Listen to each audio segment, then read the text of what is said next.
Covid ಬಗ್ಗೆ ಮಾತಾಡ್ತಿದ್ದೀರಾ. ಒಬ್ಬ doctor ಆಗಿ ಕೆಲವು ಜವಾಬ್ದಾರಿಗಳು ಹೇಗಿರುತ್ತೆ ಅಂದ್ರೆ ಅವ್ರಿಗೆ ಎಷ್ಟು ಸಾಧ್ಯನೋ ಅಷ್ಟು ಮಾತ್ರ ಮಾಡಕ್ ಸಾಧ್ಯ. ಬಟ್ ಶಕ್ತಿ ಮೀರಿ ಮಾಡಿದ್ರೆ ಅವರು ದೇವತೆ ಅನ್ನಿಸ್ಕೋತಾರೆ. ಯಾಕೆ ಅಂದ್ರೆ when it comes to covid, please understand, ಸ್ವಂತ ತಾಯಿ, ಸ್ವಂತ ಮಗಳು, ಸ್ವಂತ ಅಕ್ಕ ಯಾರು ಮಾಡದೇ ಇರುವಂತ ಕೆಲಸ ಕಾರ್ಯಕರ್ತರಾಗಿ ಒಬ್ರು ಡಾಕ್ಟರ್ ಮಾಡ್ತಾರೆ ಅಂತಂದ್ರೆ it's not an easy job.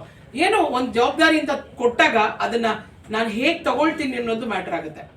Mamata madam ಇಲ್ಲಿ ಕೂತಿದ್ದಾರೆ, ಡಾಕ್ಟರ್ ಅವರು ಬೇಸಿಕಲಿ. ಬಟ್ ಅವ್ರ ಸೇವೆನ ಒಂದಿನದಲ್ಲಿ ಹೇಳಿದ್ರೆ ಅಥವಾ ಒಂದ್ ನಿಮಿಷದಲ್ಲಿ ಹೇಳಕ್ ಸಾಧ್ಯನೇ ಇಲ್ಲ. ಯಾಕೆ ಅಂತಂದ್ರೆ ದ ಚಾಲೆಂಜಸ್ ಆಫ್ ಕೋವಿಡ್ ಅವ್ರ ಬಾಯಿಂದ ಕೇಳಿದ್ರೆ ನಿಮ್ಗೆ ಅರ್ಥ ಆಗುತ್ತೆ. ಒಂದು ಎರಡನೇದು, ಹ್ಯಾವ್ ಯು ಎವರ್ ಸೀನ್ ಈ ರೋಸ್ನ ನೋಡ್ತೀವಲ್ಲ, ರೋಸ್ ಏನ್ ಮಾಡುತ್ತೆ ಹೇಳಿ, ನೋಡಿದ ತಕ್ಷಣ ಏನೋ ಖುಷಿ ಸಿಗುತ್ತಲ್ಲ, ಹಾಗೆ ಮಮತಾ ಮ್ಯಾಮ್ ಆ ಸ್ಮೈಲ್ ನೋಡ್ತಾ ಇದ್ರೆ ಅರ್ಧ ಕಾಯಿಲೆ ಗೋವಿಂದ ಹೊಟ್ಟೋಗಿರುತ್ತೆ. ಹಾಗೆ even when she talks, she talks so sweetly. Probably a corona affected people ಯಾರು ಇವ್ರ ಕೈ ಸಿಕ್ಕಿದ್ರಲ್ಲ ಅವರೆಲ್ಲ ಬ್ಲೆಸ್ಸೆಡ್. ಯಾಕೆ ಅಂದ್ರೆ ಅವ್ರ ಸ್ಮೈಲ್ ಇಂದಾನೆ ಅರ್ಧ ಕಾಯಿಲೆ ಓಡೋಗಿರುತ್ತೆ ಅಂತ.